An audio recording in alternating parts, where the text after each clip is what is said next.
My name is Evelyn, and I'm 65 years old. My daughter and her fiancé laughed as they drove away, leaving me stranded in the middle of a cold wilderness.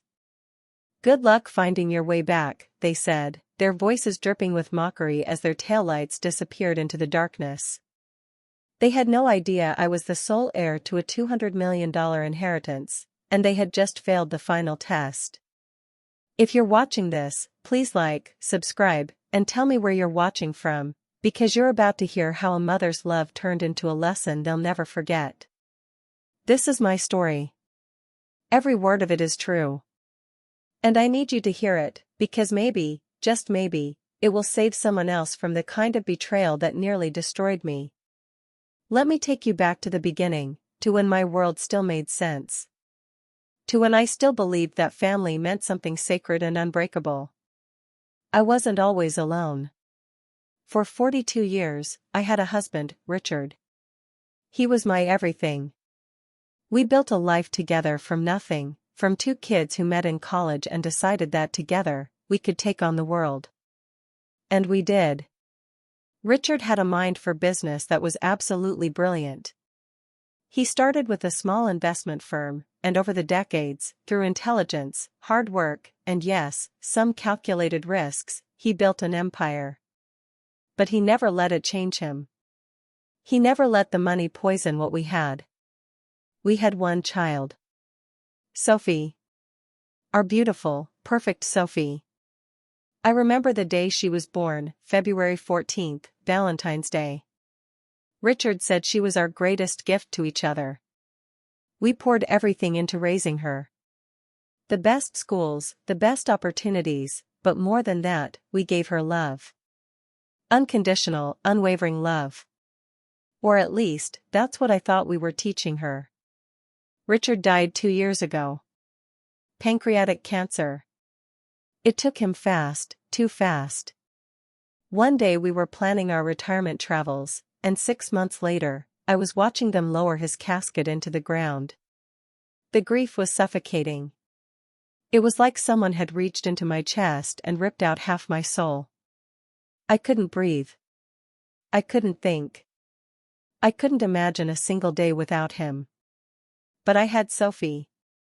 She came to the funeral, of course. She cried. She held my hand. She told me, "Mom, I'm here for you. We'll get through this together." And God help me, I believed her. After Richard died, the lawyers handled most of the estate details. Richard had been meticulous about his planning, he always was. But he'd kept the full extent of his wealth private, even from Sophie. Not because he didn't trust her, but because he wanted her to build her own life, to find her own success without the weight of knowing she'd never have to work a day in her life if she didn't want to. He believed in her potential. We both did. I knew about the money, of course. The trusts, the investments, the properties scattered across 3 continents. Richard had made me the executor of everything, the sole heir until I decided otherwise. $200 million. It's a number so large it doesn't even feel real. But Richard had a plan. He'd left me instructions, suggestions really, about how to evaluate Sophie's character before transferring any significant inheritance. He wanted to make sure the money wouldn't corrupt her, wouldn't change who she was at her core. At the time, I'd laughed it off. "Richard," I'd said, "she's our daughter. She's good. She's kind. You worry too much." If only I'd listened to him. In the months after the funeral, Sophie started visiting more often. At first, I was grateful. The house felt so empty without Richard. Every room echoed with his absence. The study where he'd spend hours reading. The kitchen where he'd make his terrible coffee every morning and insist it was perfect. The garden where we'd sit together on summer evenings, watching the sunset and not needing to say a word. Sophie would come by, usually on weekends. She'd bring groceries, help me organize things, sit with me while I cried. "I'm here for you, Mom," she'd say. "Whatever you need." And I needed her. God, I needed her so badly. She was all I had left of Richard, the living proof that our love had created something beautiful. But then she started bringing Derek. Derek was her fiancé, or so she said. They'd been dating for 8 months when Richard died, and she'd introduced us just once before that, briefly, at a restaurant. Richard hadn't liked him. "There's something off about that boy," he'd told me later. "Can't put my finger on it, but something doesn't sit right." I'd defended Sophie's choice. "You're just being an overprotective father," I'd teased. "Give him a chance." But after Richard died, Derek was suddenly everywhere. Every visit, there he was. Smiling. Charming. Always with a compliment, always with an offer to help. He'd fix things around the house, a leaky faucet, a stuck window. He'd carry heavy boxes. He'd ask about my day, about how I was feeling, about whether I needed anything. On the surface, he seemed perfect. Attentive. Caring. Supportive.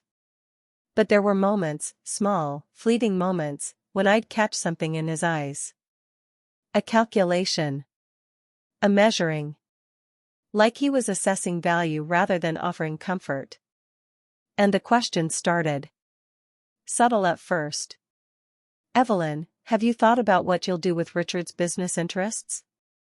Are you working with a financial advisor? You really should, you know. These things can be complicated." Sophie mentioned something about properties overseas? That must be a lot to manage. Have you updated your will recently? It's so important, especially at your age. At your age. As if 65 meant I had one foot in the grave already. Sophie would laugh, brush off his questions. "Derek, leave Mom alone. She's grieving." But she never told him to stop asking. And I noticed, I noticed, how her eyes would light up whenever he brought up finances or estate planning. I started to feel it then. That cold, creeping suspicion. That terrible, heartbreaking doubt. But I pushed it down. I buried it. Because what kind of mother suspects her own daughter of greed? What kind of paranoid, bitter woman thinks her child is circling like a vulture? I wanted to believe in her. I needed to believe in her. She was all I had left. 6 months after Richard's death, Sophie came to me with a proposal. She arrived without Derek that day, just her, my beautiful daughter with her father's eyes and my smile. "Mom," she said, holding my hands across the kitchen table. "I'm worried about you." "Worried?" I asked. "Sweetheart, I'm fine. I'm managing." "That's just it," she said. "You're managing. You're surviving. But you're not living. You barely leave the house. You don't see friends anymore. You're just existing in this grief." She wasn't wrong. The days had blurred together into a gray monotony. Wake up. Miss Richard. Go through the motions. Go to bed. Repeat. "I have an idea," Sophie continued. "A healing getaway. Just you, me, and Derek. We'll go camping up in the North Ridge Wilderness. It's beautiful there, peaceful, remote. No phones, no distractions. Just nature and time to reconnect. To remember what it means to be a family." I hesitated. Camping had never been my thing. Richard had loved it. He'd take Sophie when she was little, teach her how to build fires and identify constellations. But I'd always stayed home, happy to let them have their father-daughter adventures. "I don't know, Sophie," I said. "I'm not sure I'm up for that kind of trip." "That's exactly why you need it," she insisted. "Mom, you're stronger than you think. And I miss you. I miss us. When's the last time we really spent time together? Quality time, without all the grief and the lawyers and the estate management getting in the way?" She had tears in her eyes. Real tears, or so I thought. Please, Mom. Let me do this for you. Let me help you heal. How could I say no to that? How could I deny my daughter, my only child, when she was offering exactly what I'd been craving: connection, closeness, the restoration of what we'd once had? Okay, I said. Okay, we'll go. Her smile was radiant. She hugged me tight, and I felt a flicker of hope. Maybe this was what I needed. Maybe this was the path back to living instead of just existing. We'll leave next Friday, she said. I'll plan everything. You don't have to worry about anything. The week leading up to the trip, Sophie and Derek came by almost every day. They were full of excitement, showing me gear, talking about the trails we'd hike, the stars we'd see. Derek seemed particularly invested in the planning. It's going to be remote, he said. Really off the grid. No cell service, no other campers. Just pure wilderness. Something about the way he said it made my skin prickle. But I dismissed it. I was being paranoid again, letting Richard's old suspicions poison my thoughts. Sophie asked questions during those visits. So many questions. Mom, where do you keep your important documents? We should make sure everything's secure while you're away. Have you given the bank your contact information?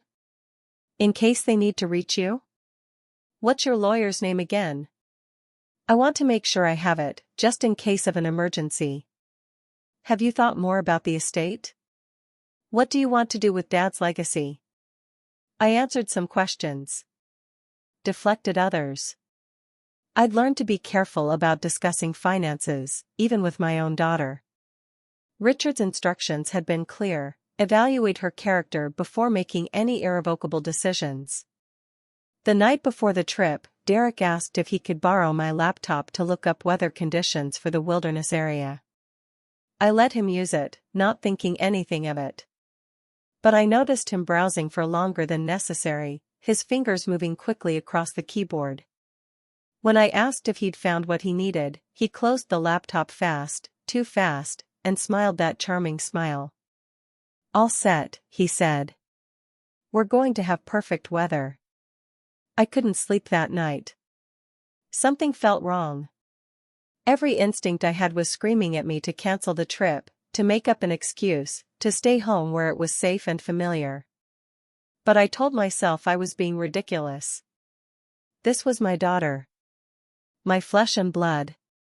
The child I'd carried and birthed and raised with every ounce of love I possessed. What kind of mother was I to doubt her?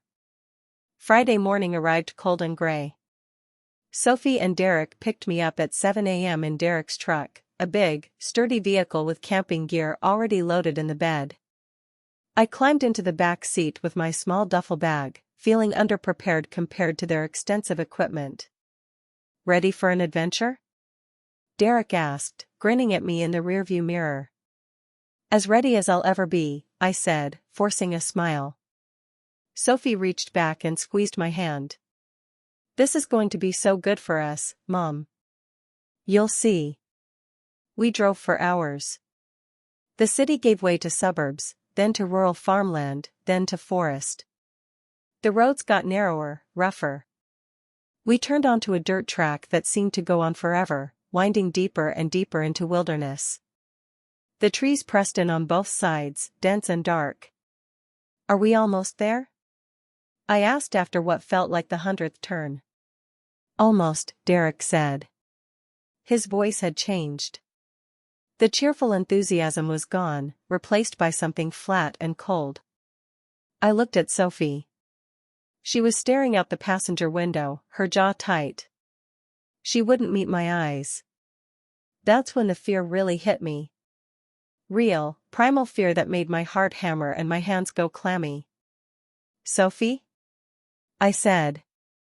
Sweetheart? She didn't respond. Sophie, look at me. Nothing. Derek slowed the truck, then stopped completely. We were in the middle of nowhere, surrounded by trees, no other vehicles, no signs of civilization. The silence was profound. "Why are we stopping?" I asked, trying to keep my voice steady. Derek turned around in his seat. His face was different now. The mask of charm had fallen away, revealing something cruel underneath. "Engine trouble," he said. But he was smiling. "What?" I said. "What do you mean?" "Step out of the truck, Evelyn." It wasn't a request. It was an order. "I don't understand." "Get out of the truck." Sophie finally looked at me then. Her eyes were red, but there was no warmth in them. Only guilt and something worse, resignation. My hand shook as I opened the door and climbed out. The cold air hit me immediately. We were at altitude, I could see my breath. I'd dressed for hiking, but not for being stranded. My jacket was light, meant for movement, not survival. "What's happening?" I asked, my voice breaking. "Sophie, what's going on?" She wouldn't answer. Wouldn't even look at me now. Derek got out of the driver's side, walked around the front of the truck, and stood facing me.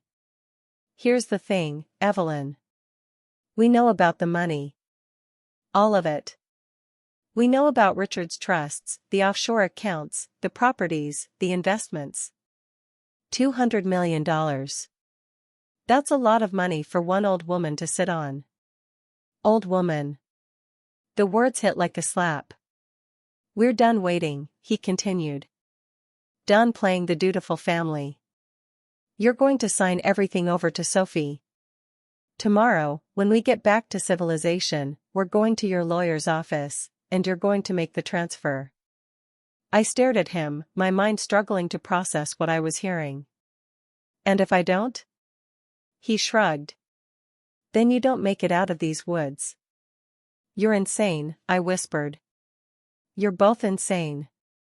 "No," Derek said calmly. "We're practical. You're old. You're alone. You don't need that money. But we do.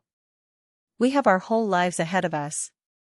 Why should we wait for you to die naturally? Why should we waste our best years being patient?" I turned to Sophie, desperate, pleading. "Sophie. Baby. You can't mean this. You can't actually want." "I'm sorry, Mom," she said, and her voice was so small, so broken. But she didn't stop him. She didn't tell him to stop. "Get back in the truck," Derek said. "We're going to drive another hour north, find a nice isolated spot, and..." That's when I ran. I don't know where I found the strength or the speed. Adrenaline, I suppose. Pure animal instinct. I turned and bolted into the trees, my feet pounding on the forest floor, branches whipping at my face. Behind me, I heard Derek curse. The truck engine roared to life. But I kept running. Running like I hadn't run in 40 years. My lungs burned. My legs screamed. But I kept going, dodging between trees, trying to put as much distance as possible between myself and that truck. I heard Derek shouting. The sound of car doors slamming. And then, impossibly, I heard them leave. The engine sound grew fainter, then disappeared completely. I stopped running, pressed my back against a tree, trying to catch my breath and understand what had just happened. That's when I heard Sophie's voice, distant but clear, carried on the wind. "Good luck finding your way back, Mom." And then laughter. Cruel, high-pitched laughter that echoed through the trees. The truck drove away. I heard it for a long time, the sound gradually fading until there was nothing but silence. They'd left me. My daughter, my only child, my flesh and blood, the baby I'd nursed and raised and loved with every fiber of my being, had left me to die in the wilderness. I sank down to the forest floor, my back still against the tree, and I wept. Deep, wrenching sobs that tore through my chest and made my whole body shake. I cried for Richard, for the daughter I thought I had, for the life I'd believed in that had just revealed itself to be a lie. How long had she been planning this? Weeks? Months? Had any of it been real, the visits after Richard died, the concern, the tears? Or had it all been theater, a performance designed to position herself for this moment? And Derek. That monster. That calculating, cold-blooded monster who'd wormed his way into my daughter's life and poisoned her against me. Or had he?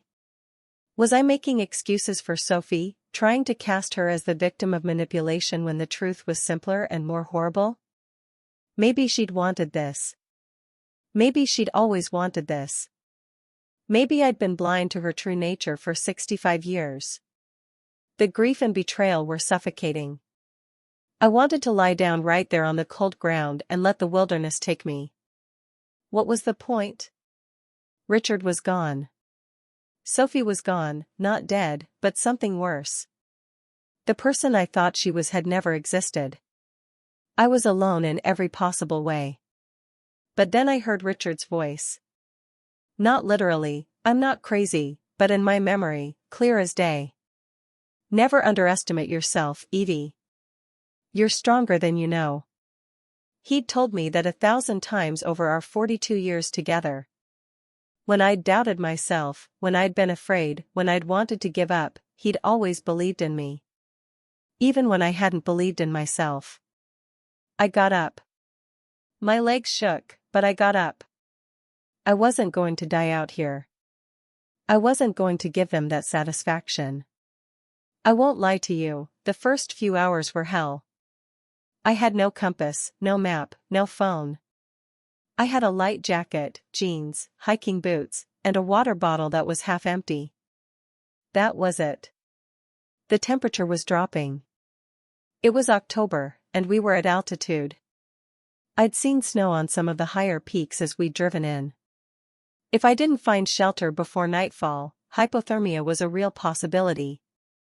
I tried to remember everything Richard had taught me from his camping trips with Sophie. Find water. Find shelter. Stay calm. Don't panic. Panic kills. I walked in what I hoped was a consistent direction, marking trees with rocks so I wouldn't go in circles. The forest was dense, old-growth pines and firs that blocked out most of the sunlight. It would have been beautiful under different circumstances. Now it just felt threatening, like the trees themselves were watching me, waiting for me to fail. I found a stream after an hour of walking. Small, cold, running fast over rocks. I filled my water bottle and drank deeply, not caring if it made me sick later. Dehydration would kill me faster than bacteria. As the afternoon wore on, I looked for shelter. I found a fallen tree with a natural hollow underneath where the roots had torn up. It wasn't much, but it would provide some protection from the wind. I gathered pine boughs and leaves, trying to create insulation. My hands were numb, my body exhausted, but I kept working. Richard's voice in my head, "You're stronger than you know." When darkness fell, it fell completely. There was no moon, or if there was, the tree cover blocked it out. The blackness was absolute. I huddled in my makeshift shelter, shivering, listening to the sounds of the forest. Things moving in the undergrowth. The hoot of an owl. The distant howl of what might have been a coyote or a wolf. I thought about Sophie. About every memory I had of her. The good ones, her first steps, her first day of school, her graduation, her wedding to her first husband that had ended in divorce 3 years ago. And the recent ones, the visits after Richard died, the questions about money, the way she'd avoided my eyes in the truck. Had I failed her as a mother? Had I been too permissive, too indulgent? Had Richard and I spoiled her, given her so much that she'd never learned the value of anything?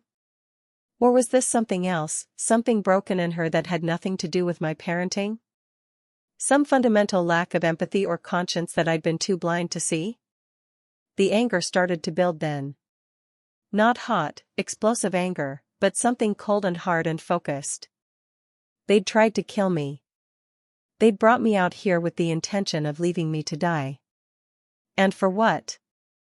Money. Not love, not principle, not survival, just greed. Pure, ugly greed. I made a decision in that dark forest, shivering under a fallen tree. If I survived, when I survived, they would pay. Not just legally, though that would come too. But they would understand what they'd done. They would face the consequences of their betrayal. I slept in fits and starts, never fully unconscious, always alert for danger. When dawn finally came, gray and cold, I felt like I'd aged 10 years. But I was alive. I walked all day, following the stream. I knew that water often led to civilization, trails, roads, ranger stations. My feet blistered. My lips cracked. My body ached in ways I didn't know were possible. But I kept moving. Around midday, I found berries, wild huckleberries, I thought. Richard would have known for sure. I ate them anyway, too hungry to care if they made me sick. They didn't. Small miracle. The forest started to change as I walked. The trees became less dense. I began to see signs of human activity, a rusted beer can, an old fire pit, a trail marker so faded I could barely read it. Hope surged through me. I followed the trail marker, my pace picking up despite my exhaustion. And that's when I saw him. A man in a ranger uniform, walking the opposite direction with a backpack and a walking stick. Help! I called out, my voice cracking. Please, I need help. He turned, startled, and then his expression shifted to concern as he took in my appearance. I must have looked like hell, dirty, scratched, probably half hypothermic. Ma'am, he said, approaching quickly. Are you all right? Are you lost? I broke down then. Just completely fell apart. All the fear and pain and betrayal came pouring out in incoherent sobs. His name was Marcus. He was a backcountry ranger, and he'd been patrolling the northern section of the wilderness when he found me. He gave me water, wrapped me in an emergency blanket, and radioed for assistance. How long have you been out here? He asked gently. Since yesterday morning, I said. My daughter left me. He didn't ask questions then. Just focused on keeping me stable until help arrived. A rescue team came within 2 hours. They must have used ATVs or something, because we were still miles from any road. They took me to a small hospital in the nearest town. I was dehydrated, hypothermic, covered in scratches and bruises, but essentially okay. Physically, at least. The doctor was a kind woman in her 50s. You're incredibly lucky, she told me. Another night out there, and we might be having a different conversation. Lucky. I suppose I was. But I didn't feel lucky. I felt destroyed. From the hospital, I made 2 phone calls. The first was to my lawyer, Martin Blackwell. Martin had worked with Richard for 30 years. He was more than just a lawyer, he was a friend, someone I trusted completely. Evelyn, he answered, his voice full of concern. Where are you? Sophie called me yesterday, said you were on a camping trip but she was worried because you hadn't checked in. The audacity. The sheer, breathtaking audacity. Martin, I said, my voice steady despite the rage building inside me. I need you to listen very carefully. I told him everything. The whole story, the manipulation, the questions about the estate, the trip, the abandonment. I told him about Derek's threats, about Sophie's laughter as they drove away. There was a long silence when I finished. Jesus Christ, Martin finally said. Evelyn, are you safe now? I'm in the hospital. They found me. I'm going to be fine. Don't move. Don't talk to anyone else. I'm coming to you. We need to handle this very, very carefully. Martin, I said, and my voice was ice. I want them to pay. I want them to pay for everything. They will, he promised. Trust me, Evelyn. They will. The second call was harder. I called Sophie's number. She answered on the third ring. Mom? Her voice was shocked. Panicked. Mom, is that you? Hello, Sophie. Oh my God, Mom, we've been so worried. We had that fight during the trip, remember? And you got so angry that you demanded Derek stop the truck, and then you just walked off into the woods. We circled back to look for you, but we couldn't find you. We've been frantic. The lie was smooth, rehearsed. They'd had time to prepare their story. Is that what happened? I asked, my tone giving nothing away. Yes. God, yes. We filed a missing person report yesterday evening. The Rangers have been looking for you.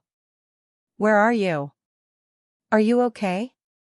I'm at County General Hospital. I'm fine. We're coming right now. Don't worry, Mom, we're coming to get you. No, I said firmly. Don't come. I don't want to see you. Mom, you're upset, you're confused. You went through something traumatic. I am not confused, Sophie. I know exactly what happened. I know what you tried to do. Silence. Then, I don't know what you're talking about. Yes, you do. And you're going to wish you'd let those Rangers find my body. Because what's coming for you is going to be so much worse than anything you could imagine. I hung up. My hands were shaking, but not from fear. From fury. From a cold, determined fury that burned like ice in my veins. Martin arrived that evening with a team.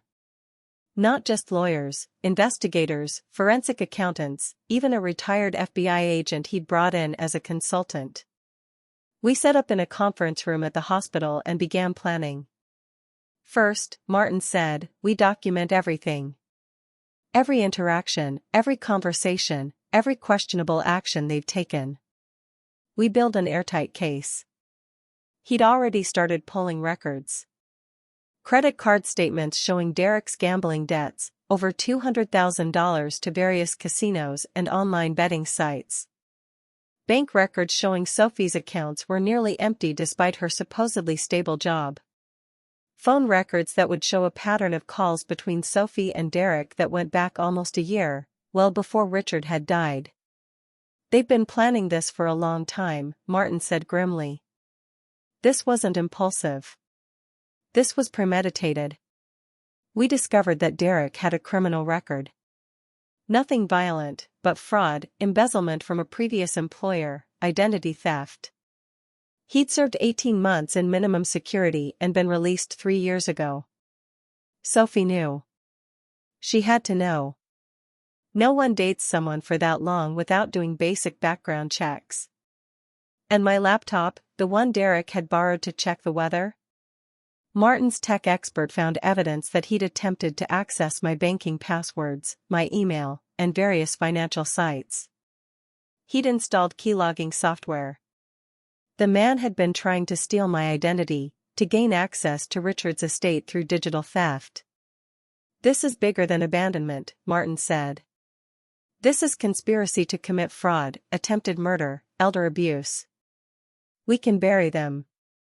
Then let's bury them, I said. But Martin shook his head. We need more. We need confessions. We need them to hang themselves. How? He smiled, and it wasn't a kind smile. We set a trap. The plan was elegant in its simplicity. I would reach out to Sophie and Derek, tell them I was willing to forgive, to forget. That the experience in the wilderness had made me realize how fragile life was, how important family was. I would tell them I wanted to move forward with transferring a significant portion of the estate to Sophie. They'll be suspicious, I said. Of course they will, Martin agreed. But they're also desperate. They've committed serious crimes. They're terrified you'll press charges. If you offer them a way out, a way to get what they want and avoid consequences, greed will override caution.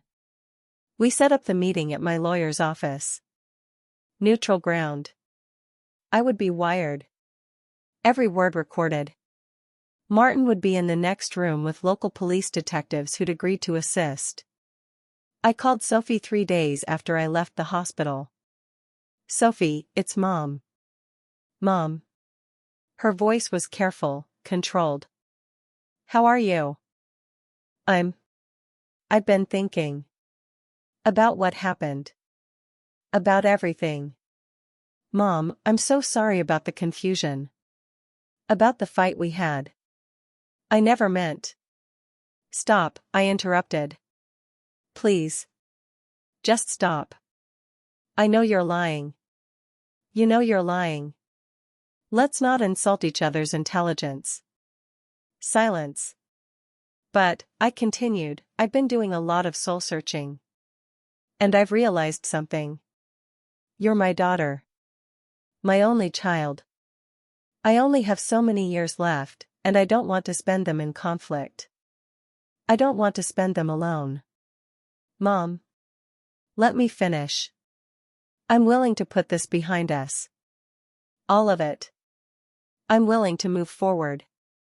I'm going to transfer a substantial portion of your father's estate to you. $50 million, immediately. The rest will come in time. I could practically hear her heart racing through the phone. You're serious? Completely. But I need you and Derek to come to Martin's office. There are papers to sign, legal formalities. Can you come tomorrow? 2 o'clock? Another pause. She was thinking, calculating, wondering if it was a trap. But greed won. It always does. We'll be there, she said. They arrived right on time. Sophie wore a dress, the one I'd bought her for her birthday 2 years ago. Derek wore a suit, his hair neatly combed, his expression somber and respectful. They were playing their parts perfectly. We sat in Martin's conference room. I'd positioned myself so I was facing them, the recording equipment hidden beneath my jacket, invisible.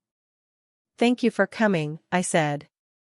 Mom, Sophie began, her eyes filling with tears. I'm so sorry. For everything. For the misunderstanding, for the fight, for how everything got so confused and terrible. I never wanted any of this. I know, I said, even though every word out of her mouth was poison. I know, sweetheart. Derek leaned forward. Mrs. Blackwell, I want you to know that I care deeply about Sophie, and by extension, about you. Family is everything to me. I would never do anything to harm you or to come between you and your daughter. The lies were so smooth, so practiced. I wanted to scream. I wanted to leap across the table and claw his eyes out. But I kept my face neutral, my voice calm. I appreciate that, Derek. And I want you to know that I'm putting the past behind us. What happened in the wilderness was a traumatic misunderstanding, but I'm choosing to forgive. Sophie grabbed my hand. Thank you, Mom. Thank you so much. You don't know what this means to me. Actually, I said, I need to understand something first. I need to hear, in your own words, what you thought was happening. What your plan was. Derek's eyes narrowed slightly. Plan? When you took me into the wilderness. What was the plan? Sophie pulled her hand back. Mom, we've been over this. We had a fight, you got upset. No, I said firmly. No more lies. If we're going to move forward, if I'm going to give you $50 million, I need the truth. All of it. What were you planning to do with me? I think you convinced Sophie that we were sitting on wealth that should be hers. That I was selfish for not sharing it. That we deserved to enjoy life while we were young instead of waiting for some old woman to die naturally. Am I getting warm? Sophie's face had gone pale. And I continued, my voice deadly quiet now, that you planned to take me into the wilderness and leave me there. Maybe you thought I'd die of exposure. Maybe you thought I'd get lost and never be found. Either way, I'd be gone, and Sophie would inherit everything. You can't prove any of that, Derek said. Actually, Martin said, walking into the room with 2 police detectives behind him, we can. And you just helped us. The color drained from Derek's face. Sophie looked between us, confused, terrified. What? She whispered. This conversation has been recorded, Martin said. Every word. Including your failure to deny any of the accusations Evelyn just made. Your silence is as damning as a confession. One of the detectives stepped forward. Sophie Blackwell, Derek Morrison, you're both under arrest for conspiracy to commit fraud, attempted murder, and elder abuse. The room erupted. Derek started shouting, denying everything. Sophie burst into tears, reaching for me, begging. Mom, please. Please, don't do this. I'm your daughter. I'm sorry. I made a mistake. Please. I looked at her, really looked at her. At this stranger wearing my daughter's face. At this person who had laughed as she drove away, leaving me to die alone in the cold. You stopped being my daughter the moment you left me in those woods, I said. My voice didn't shake. I felt nothing but ice. You didn't make a mistake, Sophie. You made a choice. You chose money over your mother. You chose a con artist over the woman who gave you life. You chose greed over love.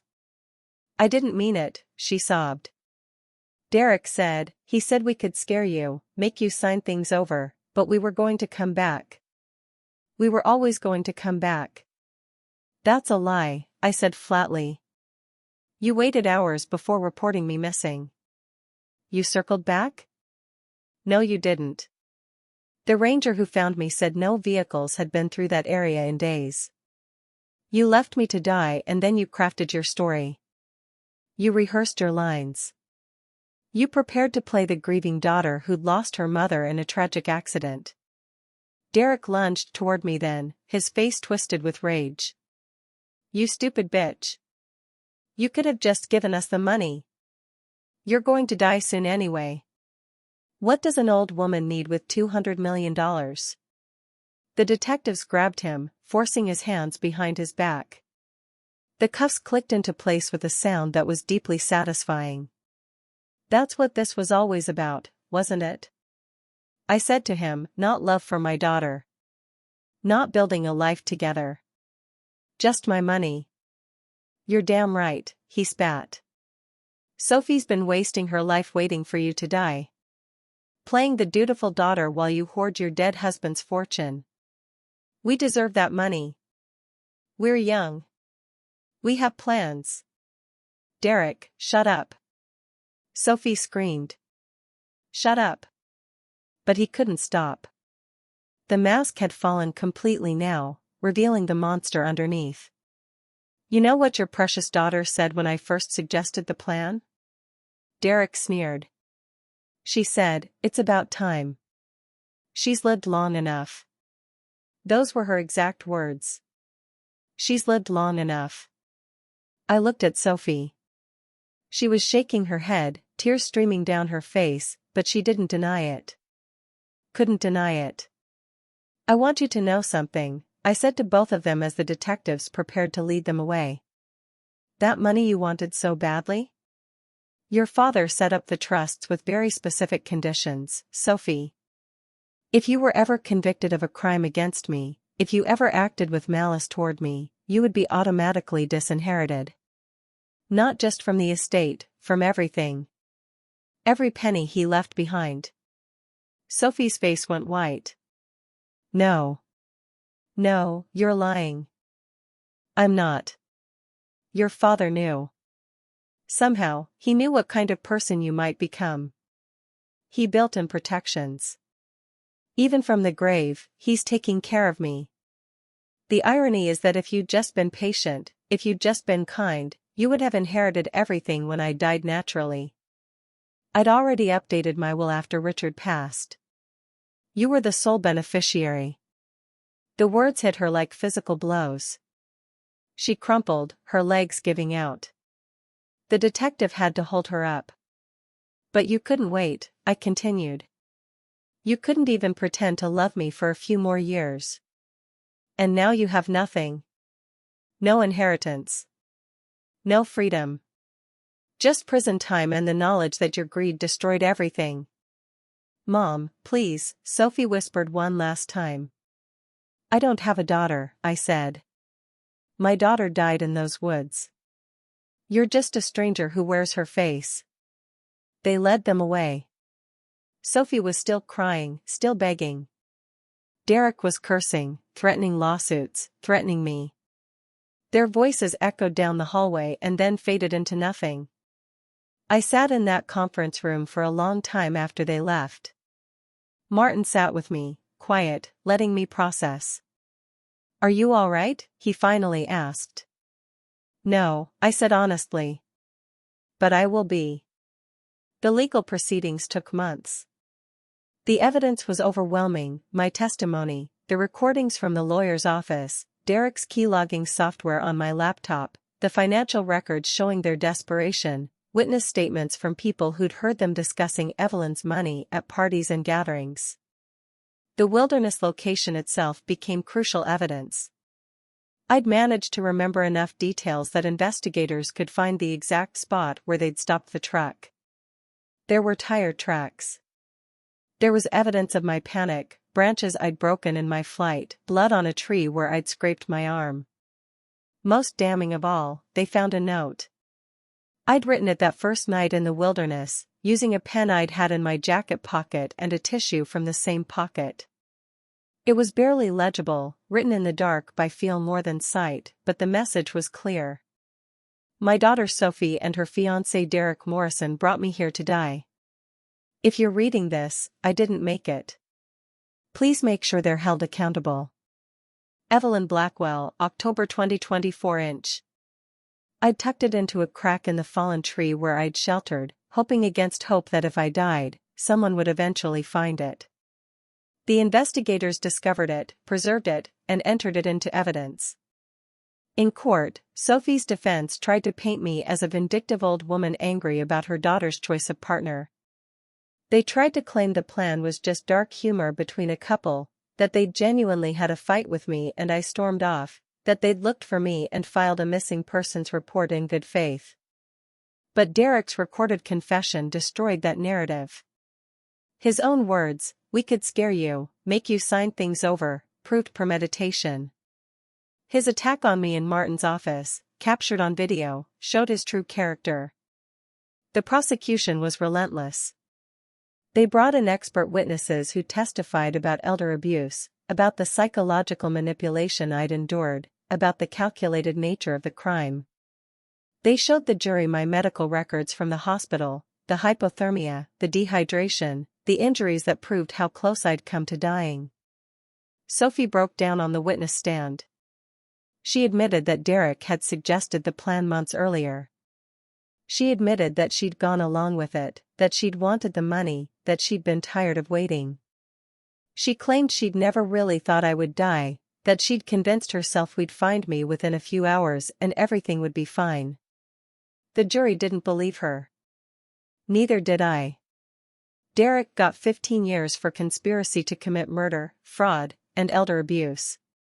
He had priors, which made the sentencing harsher. Sophie got 12 years. The judge cited her betrayal of the mother-daughter relationship as an aggravating factor. "You took the woman who gave you life," the judge said, "and you tried to end that life for financial gain. There are few crimes more reprehensible." I sat in the courtroom and watched my daughter being led away in handcuffs. She looked back at me one last time, her eyes full of something that might have been regret or might have been anger that she'd been caught. I felt nothing. The woman I'd loved, the daughter I'd raised, she was already gone. Had been gone for years, maybe. I'd just been too blind to see it. The media had a field day with the case. Daughter leaves mother to die in wilderness for inheritance. Greed in the woods, a mother's betrayal. The headlines were lurid, sensational. My face was plastered across news sites and television screens.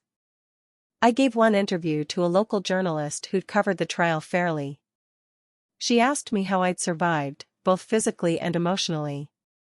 I survived, I told her, because I refused to let them win.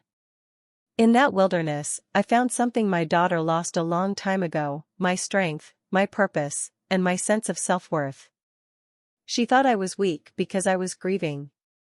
She thought I was vulnerable because I was old. She was wrong on both counts. "Do you ever think about forgiving her?" the journalist asked.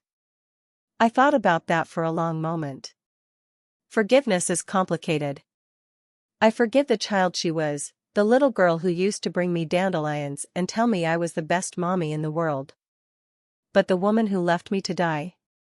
The woman who looked at me and saw nothing but a bank account with a heartbeat?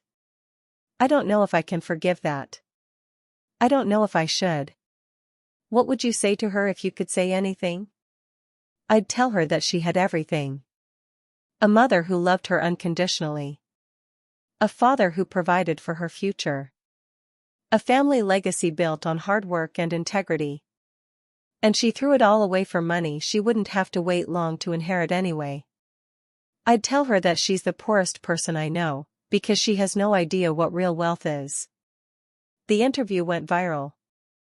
Suddenly I was getting messages from all over the world, people sharing their own stories of family betrayal, of greed and manipulation, of children who'd abandoned their parents or worse. It was heartbreaking to realize how common this story was. But I also got messages of support, of encouragement, of admiration. "You're an inspiration," people wrote.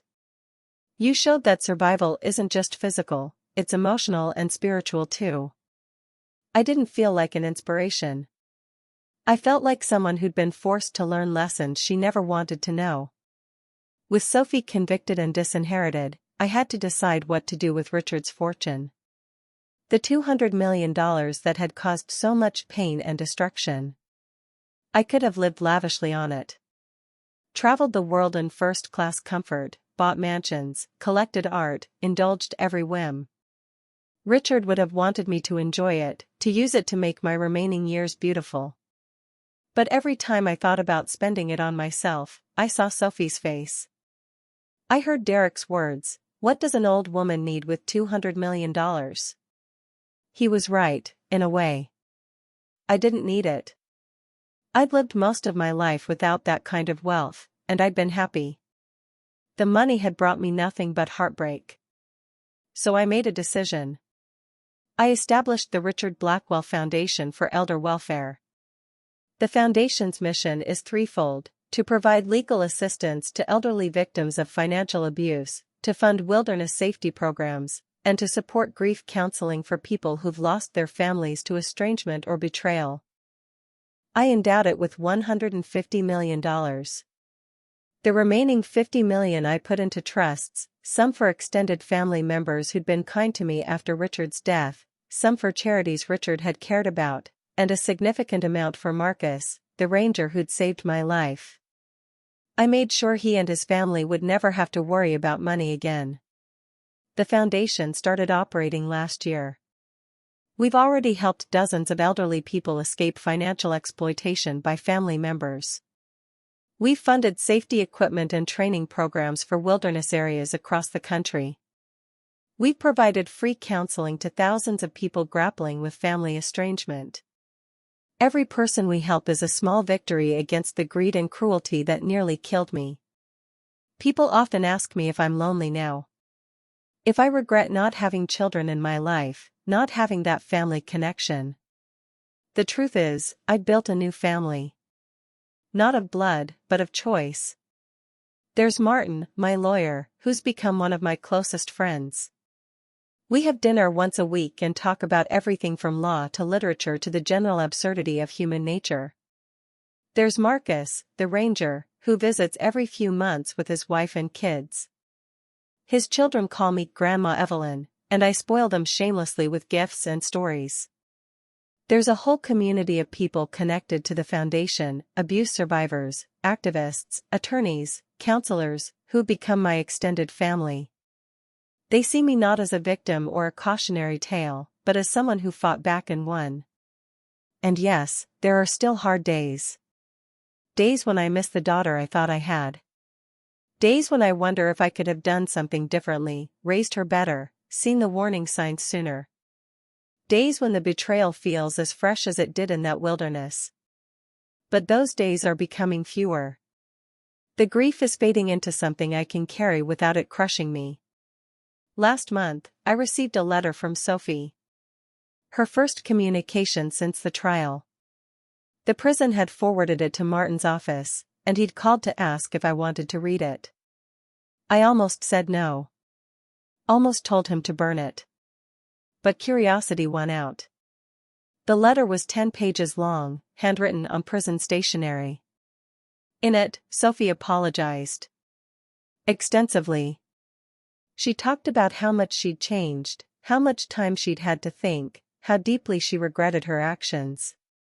She said she'd been lost, that Derek had manipulated her, that she'd been drowning in her own failures and had lashed out at the wrong person. She said she understood if I never forgave her. That she didn't deserve forgiveness. But she wanted me to know that she thought about me every day. That she was sorry. That if she could go back and change everything, she would. The letter ended with, "I love you, Mom. I know I have no right to say that anymore. I know I destroyed that right when I left you in those woods. But it's true. I love you, and I'm so sorry." I read the letter 3 times. Then I put it in a drawer. I don't know if Sophie's remorse is real or if it's just another manipulation. I don't know if prison has genuinely changed her or if she's just learned to fake sincerity better. And honestly, I don't know if it matters. The Sophie who wrote that letter and the Sophie I raised are both gone.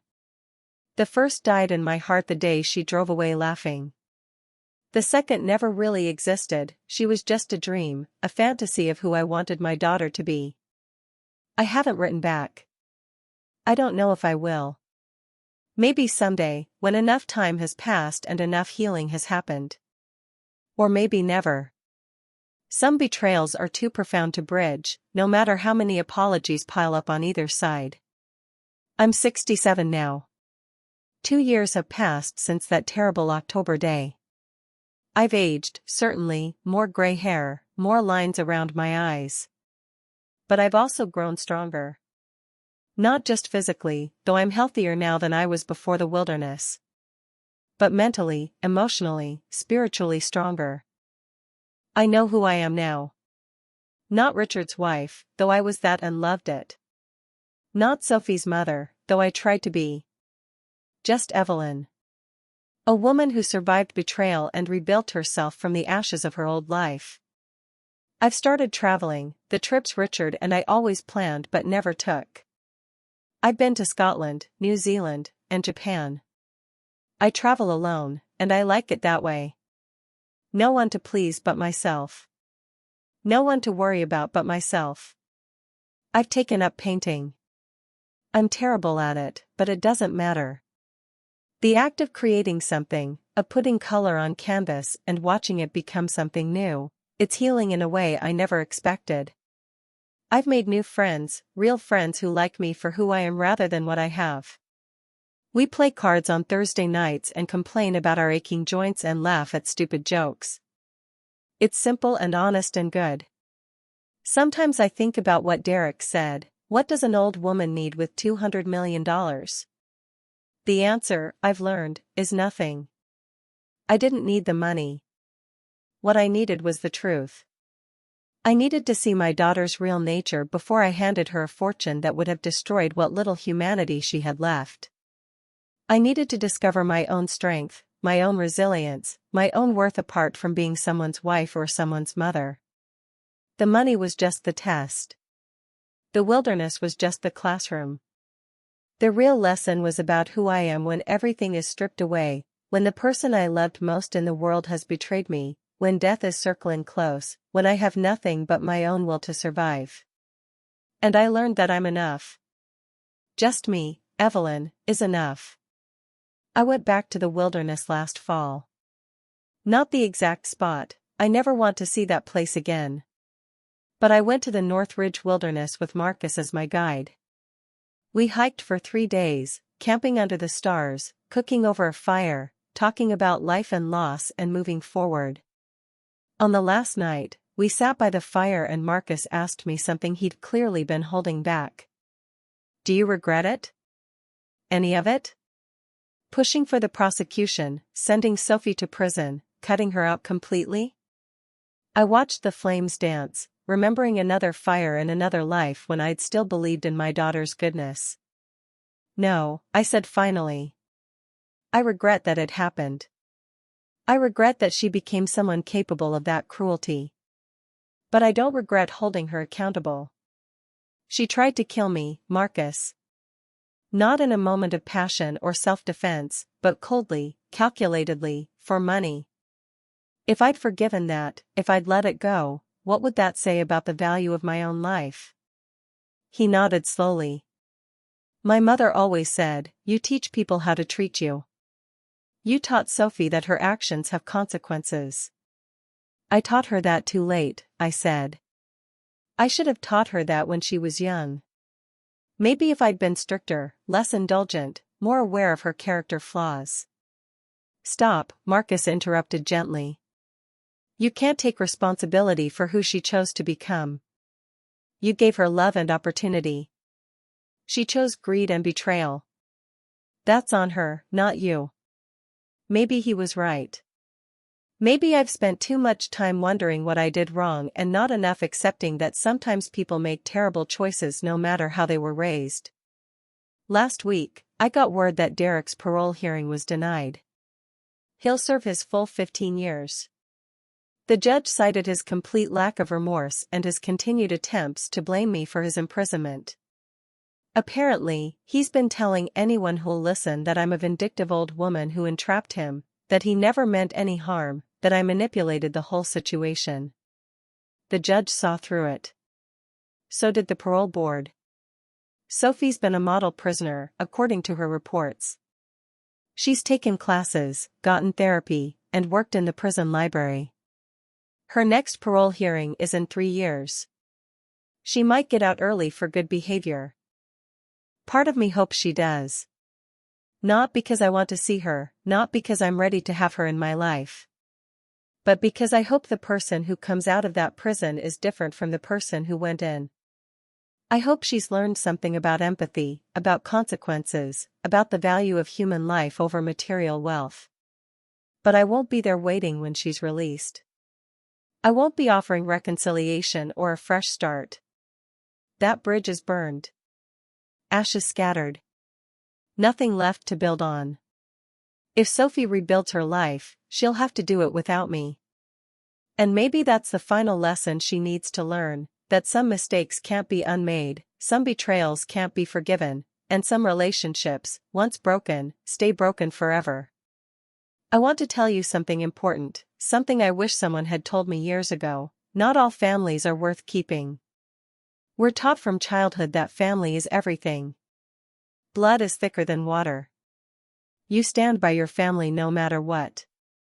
Forgive them, support them, love them unconditionally. But sometimes family is toxic. Sometimes the people who share your DNA are the ones who hurt you most. And there's no shame in walking away from that, no matter what society says. I gave Sophie everything, my love, my time, my trust, my resources. I would have died for her without hesitation. And she tried to let me die for her bank account. That's not family. That's not love. That's exploitation wrapped in the language of kinship. If you're watching this and you're in a similar situation, if you have family members who see you as a resource rather than a person, who manipulate and abuse and take without ever giving back, please hear me, you are allowed to walk away. You are allowed to protect yourself. You are allowed to value your own life and well-being over maintaining toxic relationships. It doesn't make you cruel or unforgiving. It makes you human. It makes you someone who understands that self-preservation isn't selfishness, it's survival. I think about Richard every day. I talk to him sometimes, out loud when I'm alone. I tell him about the foundation, about the people we're helping, about the life I'm building from the ruins of the one we had together. I think he'd be proud. Not happy, he'd be devastated about Sophie, about what she became. But proud of how I survived, how I fought back, how I turned pain into purpose. Never underestimate yourself, Evie, he always said. I don't anymore, Richard. I promise you, I don't anymore. So that's my story. That's how a camping trip turned into a fight for survival, and how a mother's love turned into a lesson in betrayal and justice. Sophie and Derek thought they were so clever. They thought they'd found the perfect crime, get rid of the old woman, inherit the fortune, live happily ever after. They underestimated me at every turn. They saw an elderly widow and assumed weakness. They saw grief and assumed vulnerability. They saw kindness and assumed stupidity. They were wrong. I survived their betrayal. I survived the wilderness. I survived the trial and the publicity and the heartbreak of losing my only child to her own greed. And I'm still here. Still standing. Still fighting. Still living. The money they wanted so badly? It's helping people now. Real people with real problems, people who need protection from the kind of predators Sophie and Derek became. The inheritance they tried to steal? It's building a legacy Richard would be proud of, one that has nothing to do with bloodlines and everything to do with making the world a little bit better. And me? The old woman they left to die in the cold? I'm free. Free from toxic relationships, from people who only loved me for what I could give them, from the burden of supporting those who saw me as nothing but a means to an end. In that wilderness, stripped of everything I thought defined me, I discovered something precious, my own unbreakable core. The part of me that refuses to quit, refuses to be a victim, refuses to let cruelty and greed win. Sophie took a lot from me. She took my trust, my innocence, my belief in unconditional family love. She took years off my life through stress and heartbreak. But she also gave me something, though she never intended to, she gave me proof of my own strength. She gave me clarity about what really matters. She gave me the motivation to turn tragedy into triumph. So in a twisted way, I suppose I should thank her. The wilderness didn't break me. It forged me into someone stronger, someone wiser, someone who knows exactly what she's worth. If you've stayed with me through this whole story, thank you. Thank you for listening. Thank you for witnessing what happened to me and maybe learning something from it. Tell me in the comments, what would you do if your own family betrayed you for money? How would you handle it? Would you forgive or would you fight back? Subscribe if you haven't already. Share this story. Not for me, but for someone else who might need to hear it. Someone who's being exploited by family. Someone who thinks they have to accept abuse because of blood ties. Someone who needs to know that survival is possible, that strength exists even when everything seems lost. And remember, you are not defined by how others treat you. You are defined by how you respond when they do. My daughter tried to end my life for money. But I'm still here.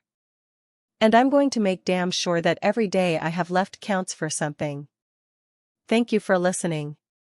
This is Evelyn Blackwell, signing off. But not giving up. Never giving up.